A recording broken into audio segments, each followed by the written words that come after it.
Jacobe, front, right here.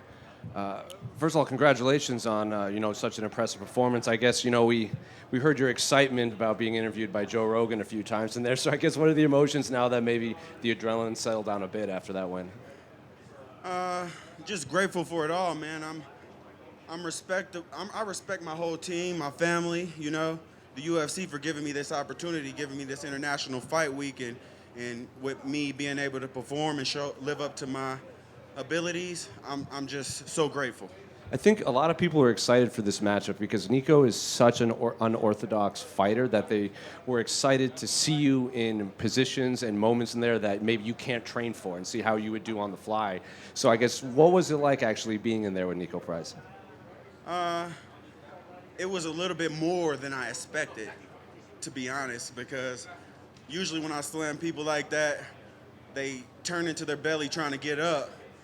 He throwing hammer fists this way, that way, left, right, and they're connecting, giving me eggs on my eyes, Right. So definitely had something that I had never seen before, and I'm proud of myself for overcoming and performing the way that I did. And, we've seen Nico finish a lot of people off his back with strikes, with submissions and everything. So it's one thing to watch it on tape and prepare for it. It's another thing to see it. Because when you were on top of him, he immediately started throwing elbows and hammer fists from the bottom. So I guess what's that like? Yeah, I'm not sure if the first elbow he threw is what had me leaking or with me slamming and our faces colliding.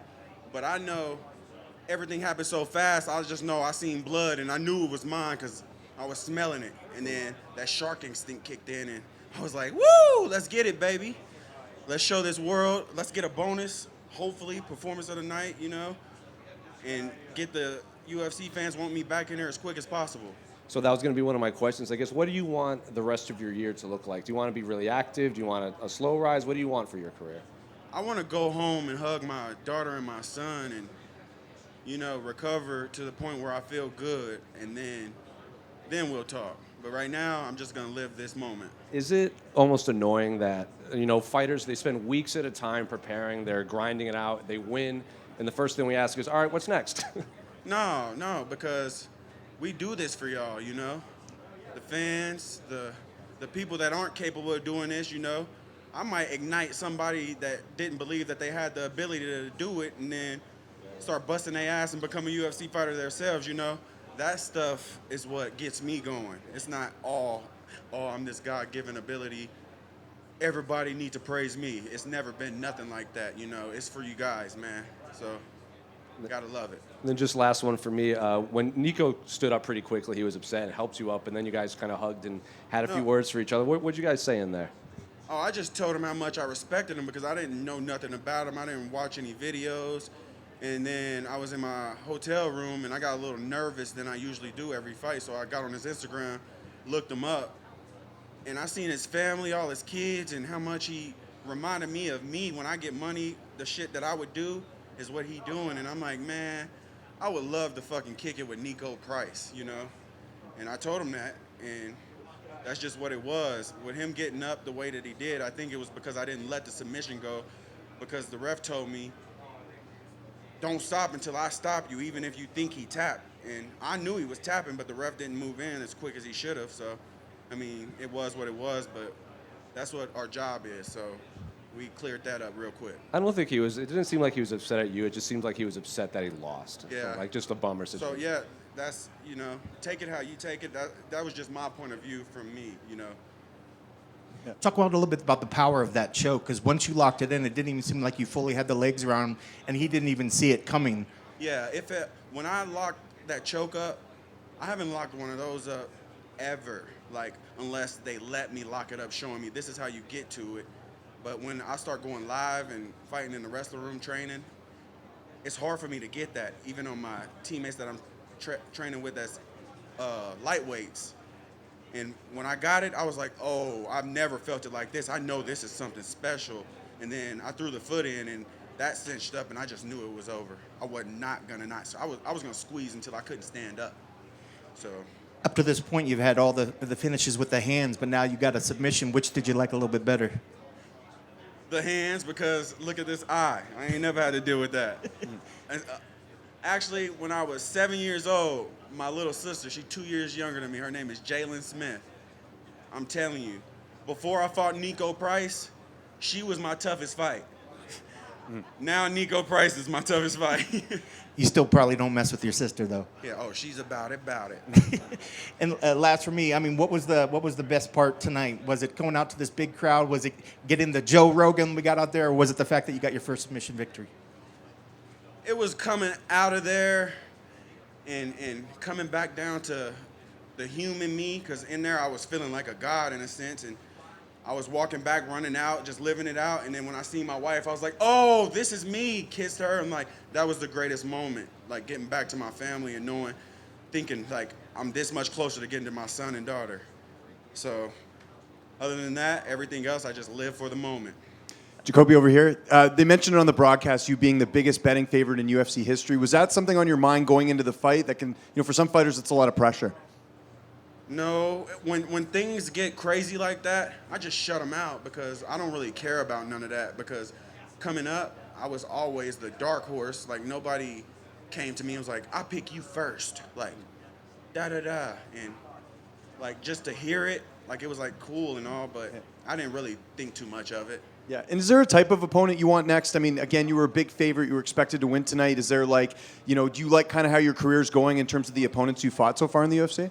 Absolutely. I think God got a plan for me. I ain't really going to speak too much on that because this is a business and there's so many people in here that they got to deal with and get in, and attitudes not getting to fight and this and that. So I'm going to play my role and stay respectful, and hopefully that put me on the radar to where they give me a call and let me know and we get to talking business. And how much of this win is to your team? We see, Coach Safe there. You train with Jeff Neal. You got a lot of really high-level fighters at Fortis. I know there's a standard that's sort of set there in that gym. How much has that sort of led you in the right direction to where you're at in your career?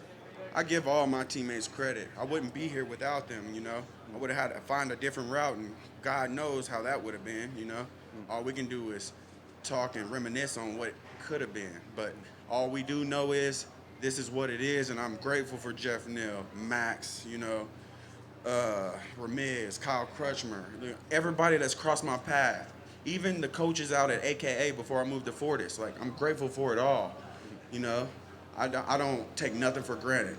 Yeah, and last one for me. What does a post-fight celebration look like for you tonight? I know you're a family man. Just gonna, go take it easy, have some good food, and watch the rest of the fights. Yeah, for sure. I'm gonna try to get up to 180 pounds. Is what I'm gonna try to do. Congrats on the win. Just a quick one for me. Yes, sir. You mentioned you saw how Nico spends that money. You're calling for a bonus. Never know what could happen. If you do get that $50,000, what's happening? No, nothing. That ain't enough. I'm gonna keep living like I live. I mean, I'm not calling for the bonus. It's just if it happens, I'm moving in a direction to, hopefully be living like Nico. I seen his Instagram one time, and I'm not a hater, and I'm not somebody that idolizes anybody or anything, but I respect what he's doing. He loves his kids. He's there for them. He got 7 of them, I used to want 10. I got 2, and I'm like wanting to pull my hair out. It's crazy, and I respect that, I'm just here to learn from everything and everybody, not just fighting. I just wanted to go back real quick. Your answer, sorry, left side of you over here. You were talking about the betting number and growing up being an underdog all the time. I guess can you explain how to shift that mindset when you're always an underdog? That probably drives you a lot. It probably like motivates you to go to the next level. And then all of a sudden everybody's like, no, you're not underdog anymore. Like everybody thinks you're going to win. Like how do you change that mindset?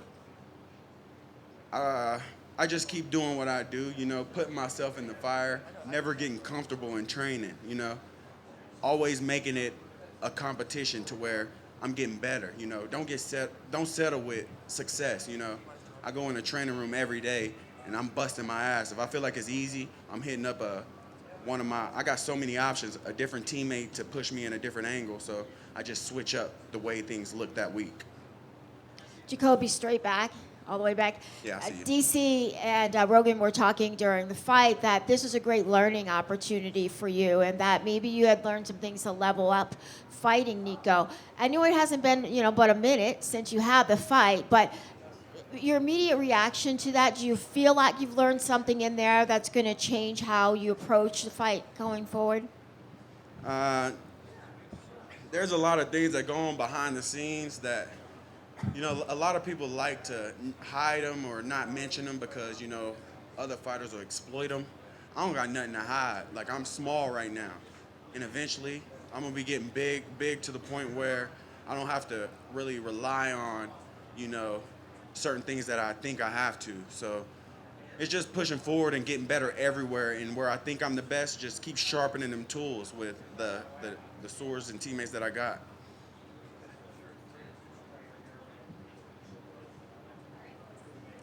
Thank you.